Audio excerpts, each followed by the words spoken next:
Hello and welcome to the big picture. The recent happenings in the Gulf countries has been a cause for concern. The eruption of pro-democracy protests in Bahrain during the last 1 year and its continuation till this day. One of the biggest rallies was held in the last couple of days in Manama, and the wave of arrests are all something India is watching very carefully. There are over 3.5 lakh Indians in Bahrain, forming nearly 30% of its population. In the GCC countries, there are an estimated over 5 million Indians living and working there and are estimated to repatriate nearly $40 billion annually. The region is also very important in terms of India's oil needs apart from massive trade. The Foreign Minister, Mr. S.M.Krishna, during his visit there earlier this week, has put the Indian envoys in the region on a state of alert and has asked them to react quickly to any untoward happenings which can affect the Indian diaspora. Today we are therefore looking at the ferment in the Gulf countries and asking the question what it means to India, the Indians working there, and the trade and commercial relations with these countries. To discuss this, I have with me today an eminent panel of guests, all well versed with the region and all its intricacies. Prof.A.K.Pasha, Director Gulf Studies Program at the Center of West Asian Studies in the JNU, Rajiv Sikri, former Secretary, Ministry of External Affairs, Mr. S.Nihal Singh, veteran journalist and editor of the Khaleej Times for several years. We also have with us on the phone line from Dubai, Atul Aneja, West Asian Correspondent of the Hindu. Welcome to all of you. Atul, let me come to you first. The Indian media, if you look at the Indian media, we don't really are getting an idea or sense of what is happening in that region. But going by what we have been reading in other places and in the net and other places, Bahrain seems to be really in ferment. Atul? Atul, can you hear me? Okay. I think Atul is not on the... So let me first come to Mr. Pasha. Mr. Pasha, you have just returned from that region. So is Bahrain really in ferment? Yes, it is indeed. This is a reaction to what started off from Tunisia, Egypt, Yemen. So it's part of the Arab Spring process? Yes, it is part, but the struggle in Bahrain precedes the Arab Spring. It is several decades old. Okay. The majority Shia there have been agitating for greater participation in the power structure, and now the struggle is portrayed as inspired by the Iranians, which is not really the case. Okay. It's about Iranian participation in the decision making and also to share the economic cake which is declining, because Bahrain is not a major oil producing country. Okay. And the Al Khalifa ruling family, which is Sunni, is supported by the Saudi monarchy, who fear a spillover into their own Shia-dominated areas in the east, which contains bulk of the Saudi oil, and both these Shias are related by ethnicity, the groups, tribal affiliation, so on and so forth. I think I have Atul Aneja on the line. Atul, if you can hear me? Yeah. Atul, I was just earlier before I couldn't get you, but I was asking the question. If we look at the Indian media, normally we don't get a clear picture of what actually is happening in that region where you are working from. Now we have been hearing a lot and reading a lot about what's happening in Bahrain from sources other than the Indian media. So is Bahrain really in ferment? Yes, it has been for quite some time, and we've had bouts of violence which have taken place over there. The protests are deepening. In fact, the demand earlier was of reforms within the establishment, but now it's going beyond that, and people are now demanding the end of the Khalifa family politically. So it is escalating. So it's a challenge. It's a direct challenge against the monarchy. It has reached to that extent now. It wasn't the case earlier when it started, but because the protests were so brutally quashed, especially with the arrival of Saudi troops which came in March last year. So it's been escalating, and there has been no meaningful reforms which have taken place. The dialogue has not really taken off to the extent that it is response to the demands of the majority of the people who happen to be Shias. So since that got stalled and there's no avenue coming up, so naturally the demands of the protesters have also escalated because they see no hope in the current establishment to respond to the legitimate demands. Okay. Atul, you please stay on. We'll come back to you. We need to discuss as to what what is happening in Bahrain will mean to the Indians living there. We'll come back to you. Please stay on. Let me go to Mr. Rajiv Sikri. Mr. Sikri, it's a direct attack on the constitutional monarchy, what is known, or what they call it, a constitutional monarchy in Bahrain. So, how is it going to affect, all these things affect the Indian community there? Well, the Gulf, as you know, survives because you have such large numbers of Indians, Pakistanis, Bangladeshis, Filipinos, and so forth. And in Bahrain itself, we are 3.5 lakh Indians, and the population is just about over a million there. It's about, Indians are about 25% of the overall population, and that's a very sizable number. Right. It has been kept down because, as a matter of policy, the countries of the Gulf do not want one community to dominate too much. But this is going to become a little bit of a problem in the coming days and weeks, because there's a mutual dependence.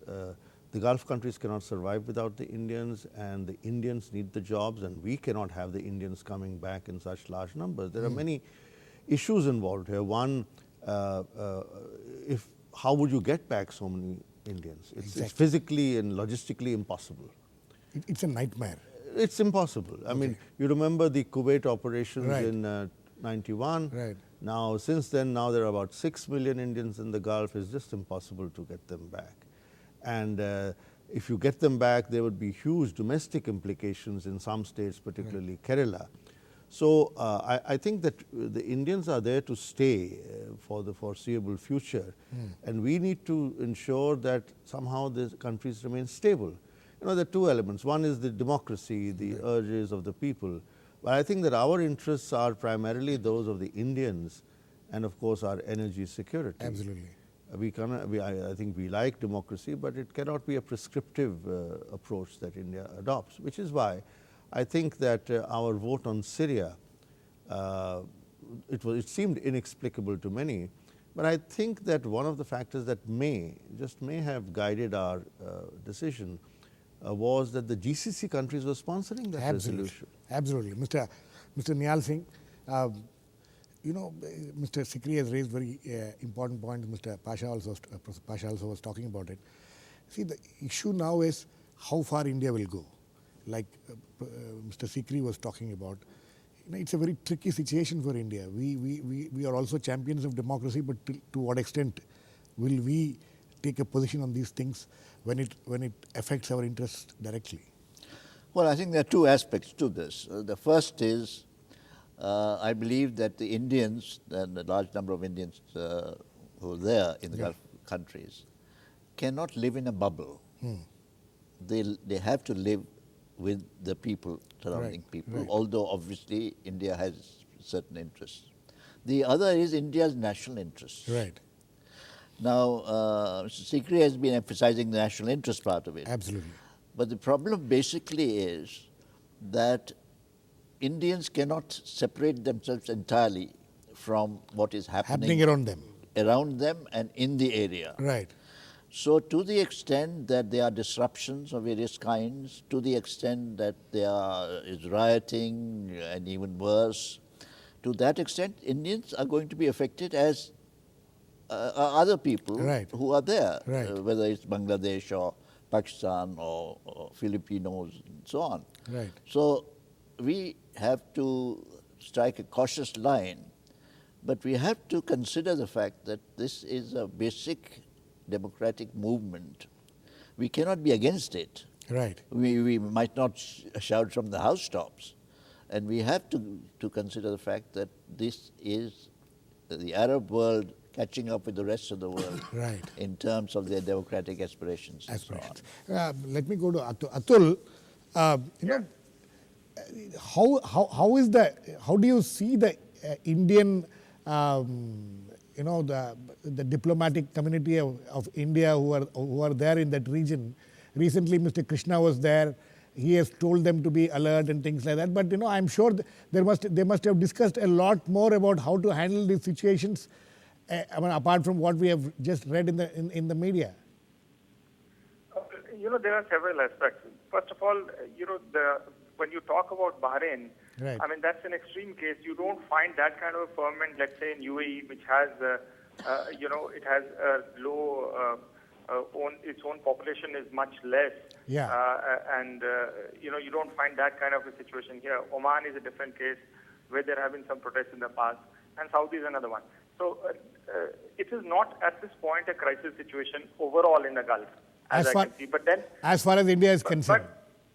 As far as India is concerned, but right. there is a possibility of this escalating.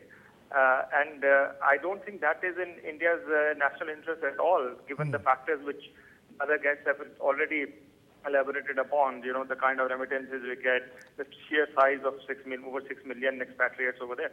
So we have definite interest in that region. And third thing is we are looking for stability in this part of the world because of our India's infrastructure development. We are looking, as you talked about Mr. Krishna's visit. Right. One of the high points of the visit was seeking petrodollars for the development of Indian infrastructure, especially the Delhi-Mumbai freight corridor being one of them.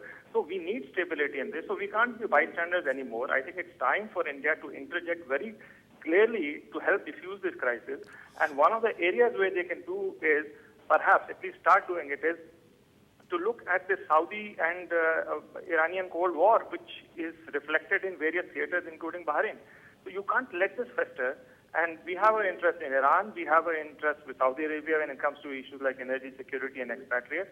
So whether that would lead to a mediatory role or facilitator's role, and also being in the Security Council at this point of time, right. we have to be diplomatically much more active and intervene, not because of any brownie points, but because it is in our core national economic interest. Atul, Mr. Sikri was pointing out about the position India took on Syria in the UN. Yeah. You think that was the right position considering all the national interests and that the Gulf League, the Arab League the GCC had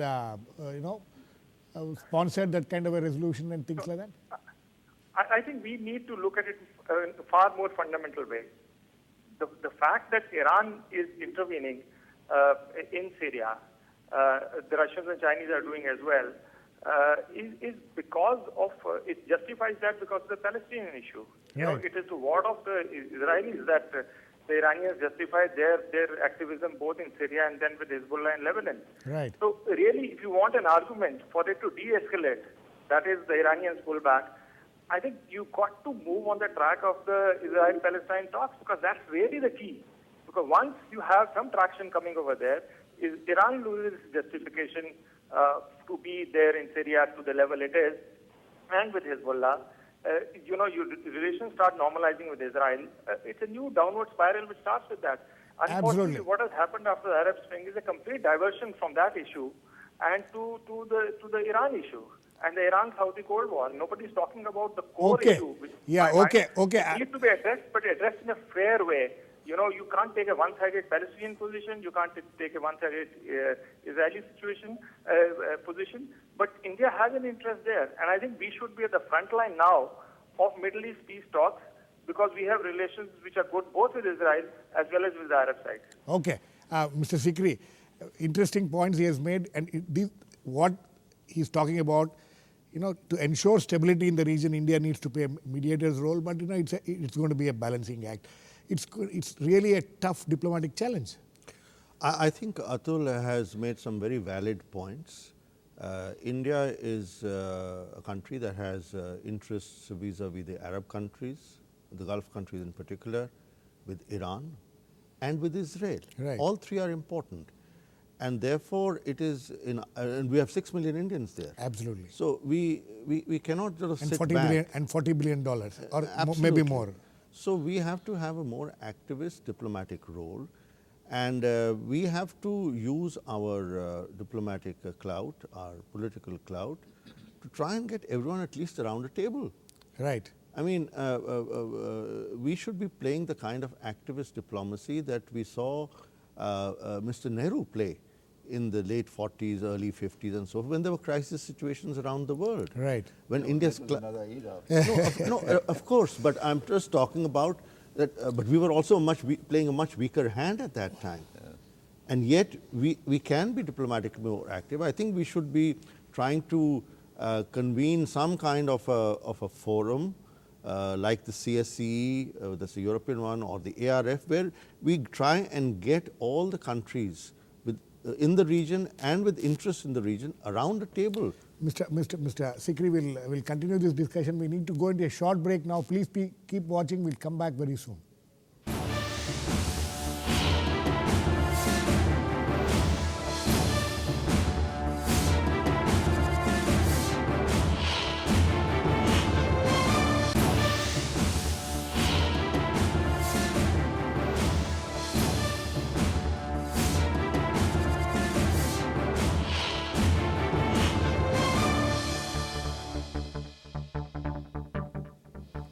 Welcome back. We are discussing the ferment in the Gulf and asking the question what it would mean to India. Let me come to Prof.A.K.Pasha. Prof.A.K.Pasha, interesting thing. What Atul was talking about and what Mr. Sikri was talking about, we need to play the role of a mediator. We have to look very fair and square while doing it. And all these countries are involved, Israel, Iran, Syria, all these countries. Do you see India playing that kind of a role in the near future at all? At present, what do you think the kind of role which it is playing? And will it have any positive effect on that region at all? Yeah, I think India has taken the first step, that is consolidating its ties with Saudi Arabia, which is a major player in the Gulf region. Our Prime Minister has been there, the King of Saudi Arabia was here, Defense Minister Anthony was there. There have been high-level parleys, because what happens in Saudi Arabia, in Bahrain, is not an internal issue. It is, Bahrain has become a cockpit for the Cold War between Saudi Arabia and Iran, between America and Iran. And Gulf being the extended neighborhood of India, we have fundamental stakes there. And our determination to resist Western pressure to restrict our oil imports is one indication that we are going to keep one line open with the Iranians, because not only for the Gulf but also for Afghanistan, Central Asia, they are important. And we are taking these small steps, very quiet steps, to see easing of this Cold War between the Arabs and the Persians, which is taking a sectarian outlook, Shia Sunni. Yeah. And this turmoil in Bahrain has the potential to spread, because you have Shias in Saudi Arabia, as I said, who sit on 99% of Saudi oil. Okay. And bulk of the terminals, refineries of Saudi Arabia are located in Saudi-dominated areas. You also have... You mean Shia dominated. Right. Then you also have 30% Shias in Kuwait. There also has been turmoil, the demand for an elected prime minister and dissolution of the National Assembly.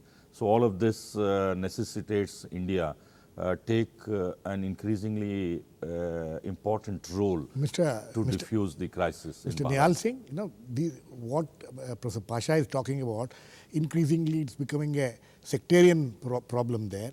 How does India address this sectarian problem? Well, that's only one aspect of it. Yeah. Now, I think a major distinction we have to make is the countries of the Arab Spring and the monarchies of the Gulf. Right. And there's a great difference. Right. Because essentially, the monarchies have the resources to buy off their people, if you like. So they are giving them goodies of all kinds and so on. It's a cushion, but it's not going to last forever or for a long time. Right. So that is the first distinction we have to make. The second is, of course, diplomacy is the art of balancing various interests. Right. Whether it is India or any other country which has or aspires to play a major role, regionally or farther afield. So obviously we have to balance. As far as the... But with this huge Indian population in that region, anything going wrong can, any wrong step can mean a lot of problems, course, as of course. Mr. Sikri was earlier pointing out. Yes, of course, it is given, because Right. if we have a major interest, not only in terms of resources. So my question is, sir, is the Indian government taking the right steps now, considering all these complexities in that region? I think it's feeling its way. Yes. My impression is that it could take, I agree with Mr. Sikri that we could be more activist You're right. in how we play our cards. But the cards are there for everybody to see. The Shia Sunni is one aspect of the problem. Gulf monarchies and the other countries of the Arab world, another problem. Iran is a separate problem, etc. And of course, Israel impinges on all these Right. factors. So we have to take a balancing role and play it wisely. That is the art of diplomacy, I would say. Right. Atul, are you there? Yeah, I'm there. Atul, you know, Professor Pasha was making the point that the region can increasingly become a region of sectarian strife. Do you see that possibility happening? Not from Bahrain spreading, say, to Saudi Arabia and other places which he mentioned. So that's a very strong line. When you talk about the Saudi and Iranian Cold War, I mean, one of the, I think, primary motivating factors for that, apart from geopolitical issues, is the Sunni-Shia divide. Because Right.